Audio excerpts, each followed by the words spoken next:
You are listening to the Money Machine Podcast with Nicole Mcbee. Real financial conversations and advice on how to get your money right.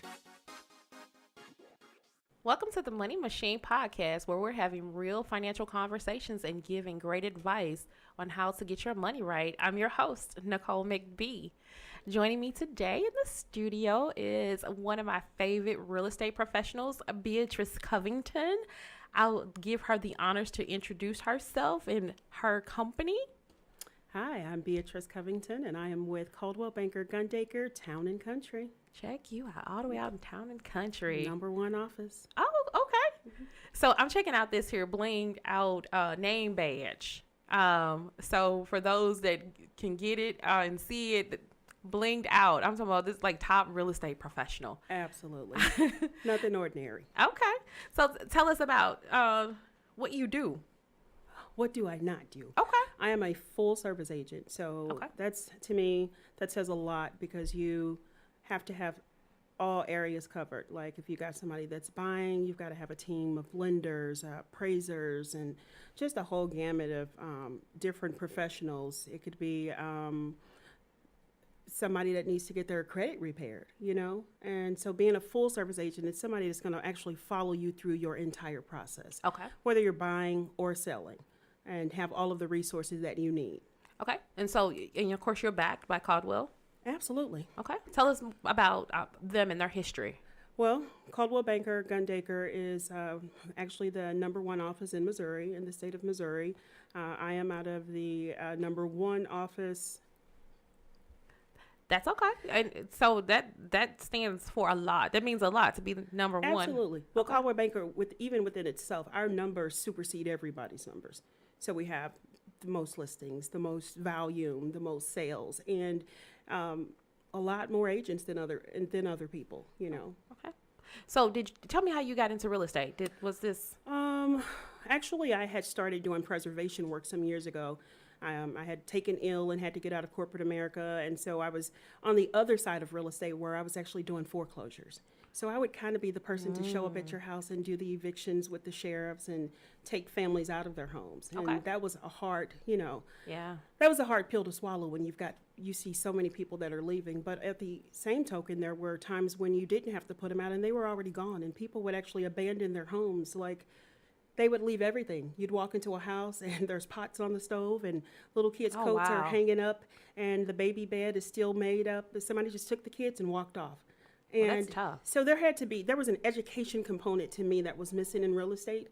Mm-hmm. And I felt like for those who are buying, they needed to be informed, because if you don't know what you're getting yourself into, you can bite off more than you can chew, pretty much. Okay. So, and if you're selling, you have to understand, what you owe, and if you're able to sell, is it the right time for the market? And so that's kind of what got me into the real estate. I wanted to be that person, kind of like the go-to can-do, will-do realtor. Okay. And that's I like that. Go-to, can-do, will-do. Oh yeah, that's my motto. Absolutely. Okay. So, I wanted to be that person that would help a family get the home that you can afford and not exceed your budget. You can't bite off more than you can chew, and I'm the person that's going to say, nope, this is not what you're going to get. Okay. That's not what you asked me for. That's not what your budget is. We're going to stick within the budget, and we're going to find the right thing. Okay. And we do it time and time and time again, and I love it. To me, it's not just about a commission. Yes, I love making money, but to me, we all do. I find so much value in what happens at the closing table. When you have an overflow of emotion of a family that could not get financed 4 months ago, but then they got a realtor that stuck with them through the process. To me, that's everything. Okay, so you connect them with credit repair if they need Absolutely. it. You're connecting them with lenders if needed. Absolutely. Are you connecting them with insurance if needed? It has to be. So let's look at it from a buyer standpoint. Okay. If a buyer contacts me and they're like, oh, I saw this house, it's great. First thing I'm asking you, are you pre-qualified? That's because big. Talk to us about pre-qualification. What does that mean? Well, pre-qualification basically just means that you've contacted a lender. Okay. And they have either told you, based on what you have advised them, that you're credit worthy enough to get financing. But I want I tell my buyers, I want you to go a step further and actually get pre-approved. So that means you've completed the application, they've run your credit, they've checked out your debt to income ratio, they know what you have in the bank, you've supplied them with tax return documents, and now we know that you are solid.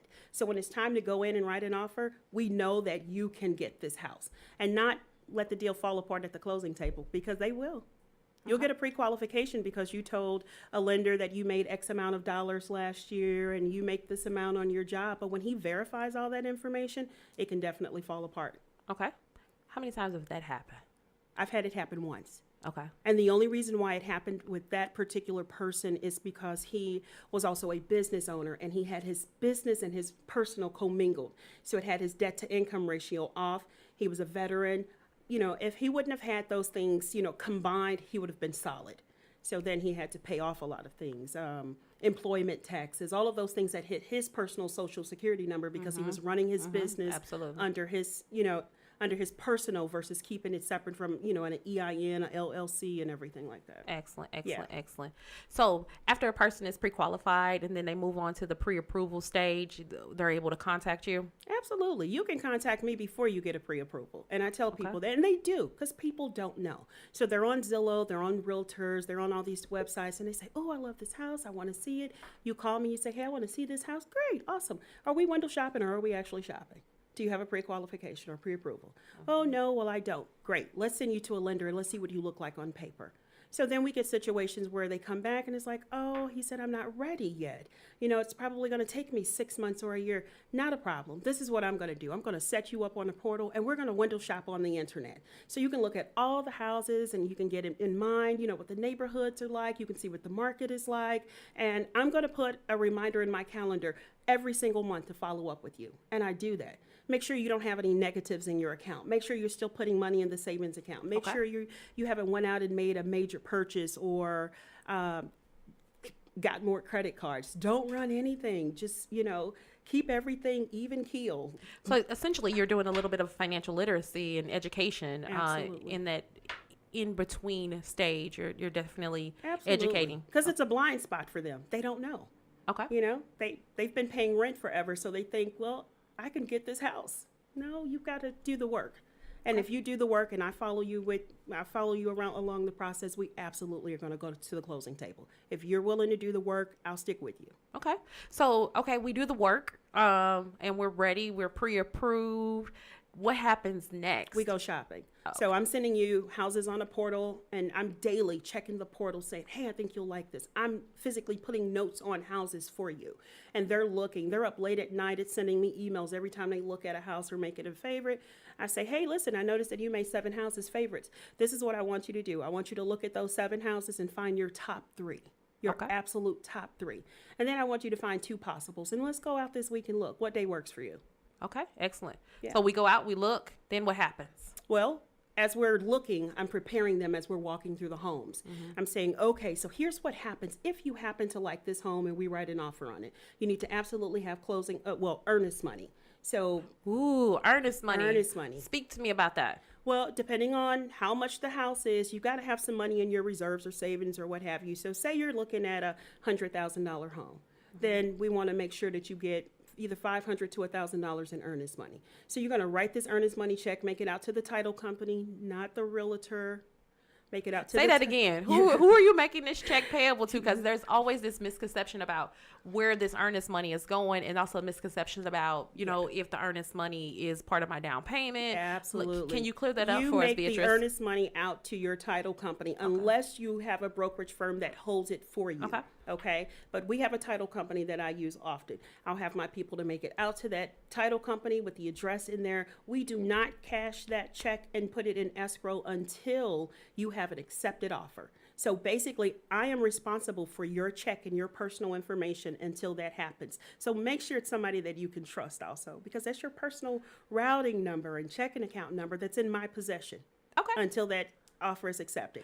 So once it is accepted and we put that in escrow with the title company, that money comes back to you. It doesn't go to the seller unless something happens really, really crazy in the contract and it goes to the seller, like you walk away at closing or something to that effect. But other than that, it's your earnest money. It comes back to you in the closing, or if you choose to walk away from the deal during the inspection period. Ooh. So let's talk about inspection, but I also want you to tell me, give me 3 financial failures, 3 pitfalls in buying a house. And buying a house, financial failure. Number 1 would be Not having no earnest money. well, that's really not the financial failure because you Okay. can get the earnest money from mom or dad. They can write the check for you. Awesome. So Yeah. I can be gifted. You can be gifted. Excellent. So you can definitely have that. But a financial failure in buying a home would be not having any money in your savings account. So or your checking, not having a reserve in place because you're not guaranteed that you'll get down payment assistance. There is down payment assistance out there for first-time home buyers, but if those funds are no longer available and they've used up all of those funds for that quarter or period or what have you, you have to come out of pocket with that or get it gifted. And some people don't, they're not able to just get it gifted from someone. So not having that down payment can hurt you really bad. Financial failure would be buying a house that you can't really afford, because you Yes. have to take into account the taxes, the insurance, the mortgage. And then when you're in that house, how much are your utilities going to cost? Yes. Are you going to be, house broke? Yes. All of those things that come along with that you're not thinking about. If you're not paying attention to the lending and you're just so excited that you got qualified, but you didn't realize you got put into a balloon. Oh, wow. Or something that's not a fixed rate. So you're expecting to pay $1,000 every month, and all of a sudden you look up and your house payment is double that, and you don't understand it. So are you helping your clients and guiding them? Absolutely. Okay. Absolutely. So tell me about the inspection. I always feel like a financial failure is the inspection component of purchasing. I feel like some people, I've had a friend buy a house and didn't get an inspection, or they used the seller's inspection. I was like, what realtor let you do that? Why didn't they get an independent? Yeah, so absolutely. that's what I've seen as a financial failure on behalf of someone purchasing a home. Yeah, I definitely, again, it's about the education that you have, that your realtor gives you or that you're even looking up for yourself. Don't take my word for it. Look it up also. So definitely you always should get inspections. You should check the sewer lateral. You should get a building inspection. Find out if you've got pests or termites in your home because you might have an infestation of snakes and don't know because you didn't get an inspection. And the inspections can cost you, depending on who you use or who your realtor suggests. If you get all of the inspections, they can run you anywhere from $800 to $1,600, depending. Okay?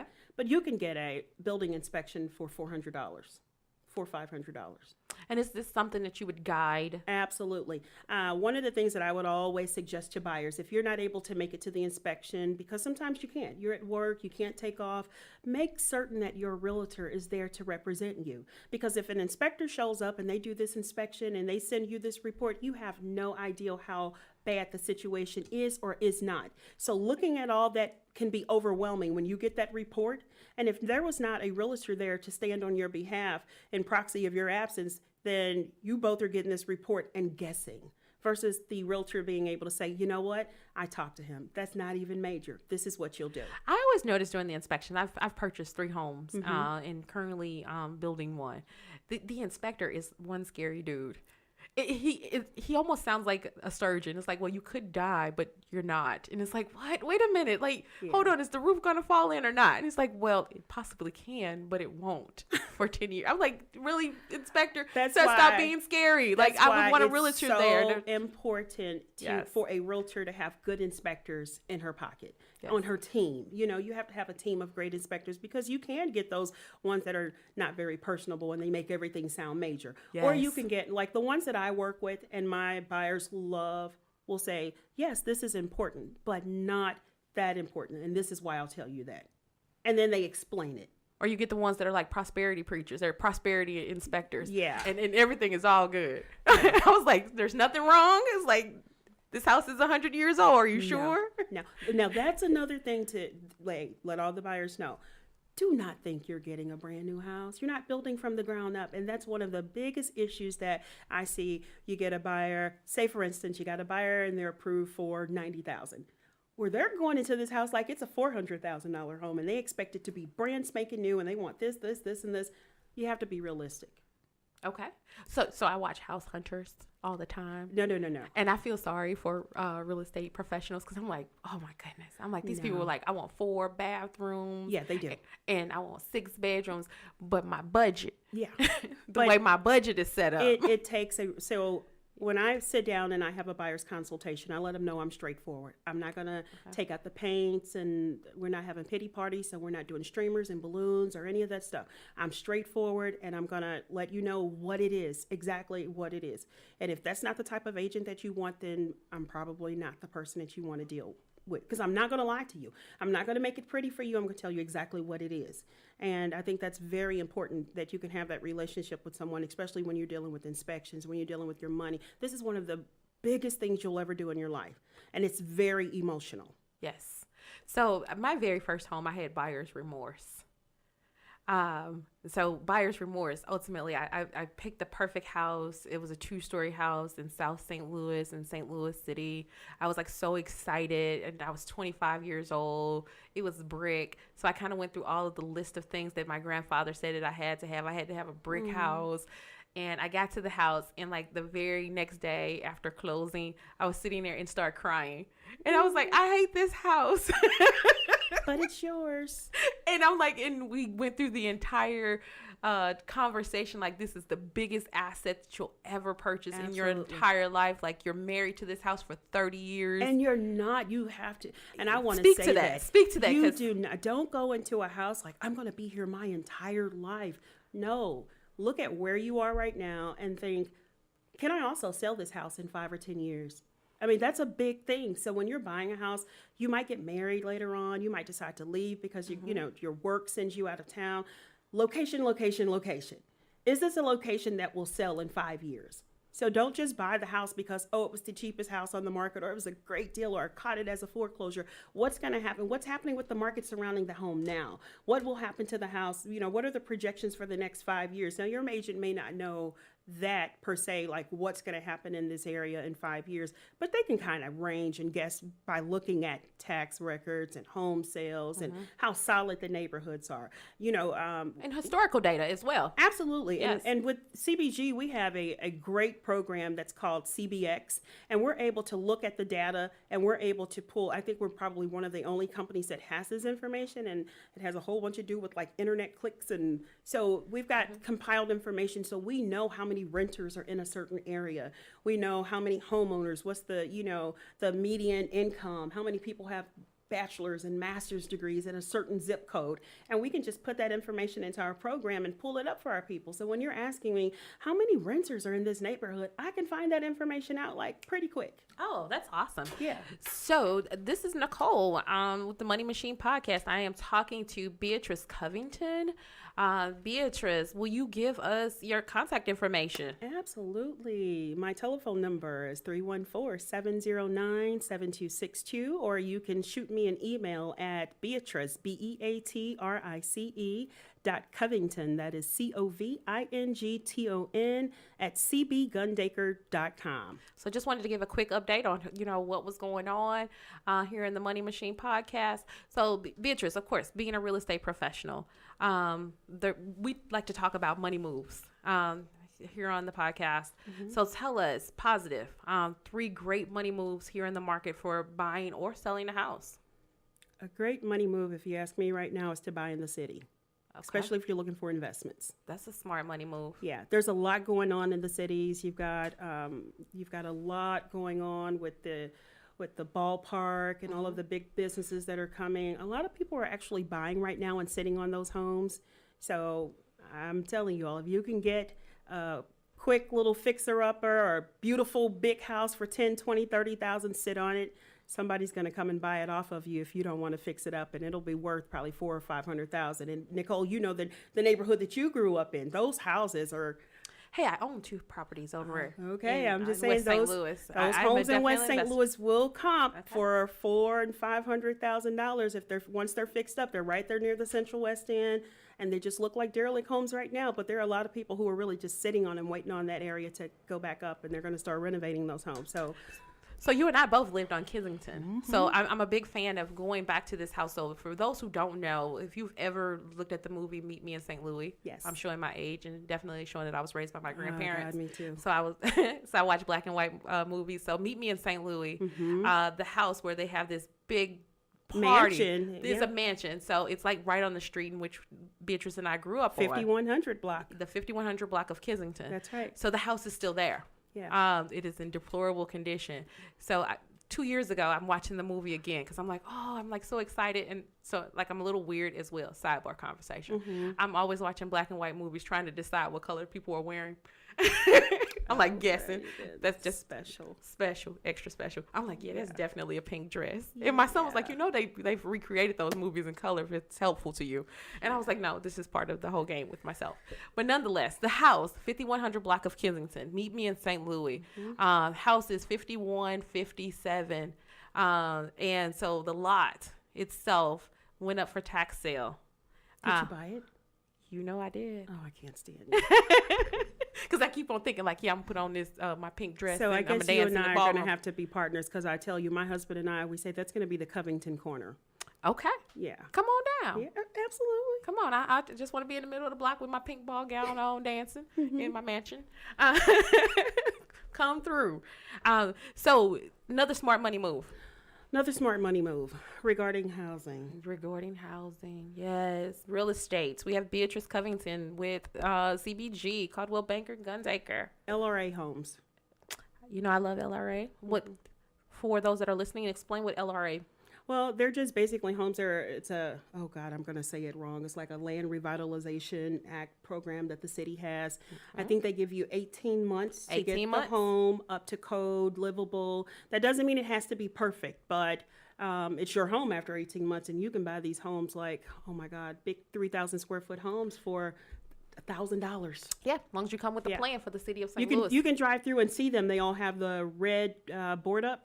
So any of the ones with the red board ups, those are LRA homes. So you can go down downtown and get a list of LRA homes. 1520 Market. There you go. Nicole knows the address.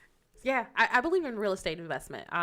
Again, I was raised by my grandparents, and my grandfather was really big on like get a piece of property, buy your home, live in your home. Again, that's why I purchased my first home when I was 25 years old. An investment property. He was like, as many investment properties as you can get. Absolutely. One of the things my grandfather, when he passed away, had 30 properties, was capping at about $8,000 a month in rental income. And that wasn't even at capacity. So that was, maybe about 60%. Plus he still charged people really low rent. We have to talk about that on the side. Yeah, you don't charge low rent. I don't. I believe in paying. You should pay your value. Pay what it's worth. Well, I got one more smart money move. Hit me with it. Over improvements. Stop it. People over improve their homes by doing all this fantastic stuff and think that when you sell it, it's going to appraise like over, oh my God, $50,000 because you put in $50,000 worth of improvements. Stop over improving. You wasted money for the areas.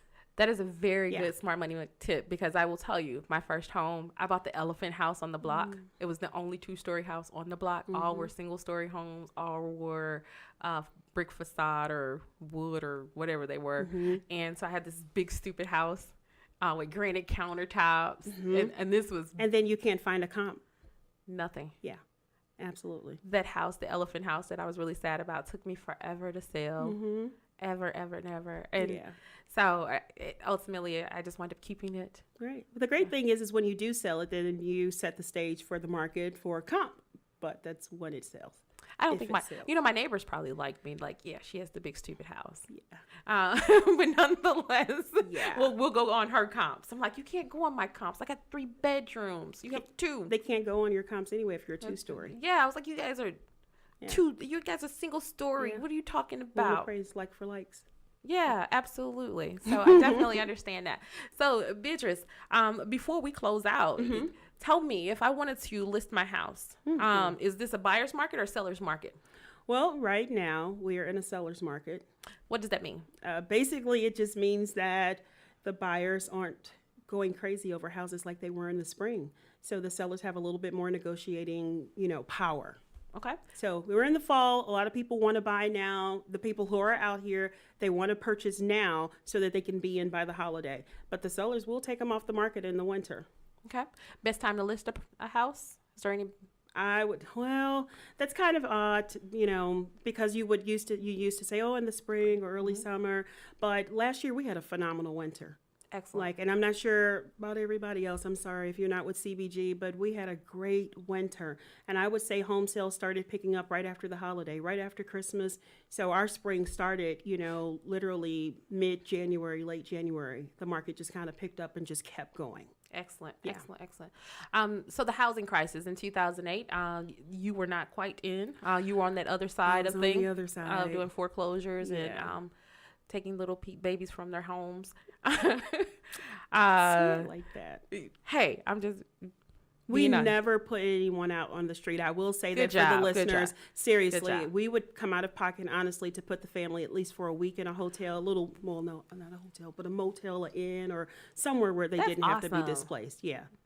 Absolutely. that We is- have accountability, and I'm just going to say not accountability to our business, but for me, I have accountability to God. I was So- just about to say that. You I was know gonna- me. I was just about to say that. I was like, okay, I Like- know Beatrice was not putting out people in their homes back in No, 2008. no. But to be on the other side, are people nervous? I know we're kind of at that secular point in real estate where it's like, is there any nervousness in the market? No, I think the only nervousness that we're running up on is that the inventory. The inventory is just not there. So you've got buyers who are ready to buy. I mean, tons and tons and tons of buyers ready to buy. And then you've got people who are not putting the house up for sale because there's not a lot on the market. So they're thinking, if I don't get a buyer, or if I get a buyer and I get a buyer too quick, where do I go? That's the fear. Homeowners who, I'm listing people who are saying, I'm going to be homeless. What am I going to do if I don't find anything? So Houses are usually closing within 30 to 60 days? yeah, 60, no ma'am. 30 days, job. 30 to 40 days. And if you're a cash buyer, we're closing before that. I love cash So, buyers. yeah. And if you have a great lender, I wrote a contract today. We're closing on the 29th of this month. Oh, So, wow. Yeah, if you've got a lender that can roll the dice and get things moving right along, we can close pretty quickly. Okay. In closing, kind of give us the steps on home buying. Home buying. First thing, check your credit. Check your credit, know what you can afford. Don't think that you don't have to have money. You've got to have something in the savings account. Don't have any negatives in your bank account because that's going to hurt you and you won't get a lender. How much in the savings account do we need? 10, 20? No, actually, 3%? I would say, as long as they've got at least 5,000, 4,000 to 5,000, because we can get you money from, we're going to ask, when I write a contract, every contract I write, I'm going to ask for closing cost assistance. Okay. So I got you covered on that. Excellent. So, but, have a reserve. You got to have something because you're going to have down payment that you're going to have to, tack in with. If you're FHA or conventional, it depends on how much you're putting down. Okay. So, FHA, how much are standards? 3%. Yeah. And so if you're conventional and you want no PMI, you're going to put more down so that you don't have PMI. 10%? Yeah. Okay. Any other tips? Just go shopping for a realtor. That's what you should do first and foremost. I mean, while you're doing credit and everything, shop, go to open houses, meet realtors, find somebody that can connect with you. Don't just pick someone because somebody sent them to you on Facebook, because you might fight them. It may not work out. Oh, It may Lord. not be the relationship. No, seriously, there's been, realtors that have fired, their clients, and there's been clients that have fired their realtors. Oh, wow. Find somebody that can relate to you, that understands you, and that's not going to just try to put you into something that, just to get an income, just to get a commission check. Excellent. So give us your contact information again. Again, it's Beatrice Covington, 314-709-7262. You can also find me, Beatrice Covington, on Facebook for Coldwell Banker Gundaker. Also, email address, beatrice.covington@cbgundaker.com. Thank you for joining us on the Money Machine Thank podcast. you for having me. Yes. Thank you so much. Home buying is what's real. Buy a Awesome. house. Thank you. Thank you. You are listening to the Money Machine Podcast with Nicole Mcbee.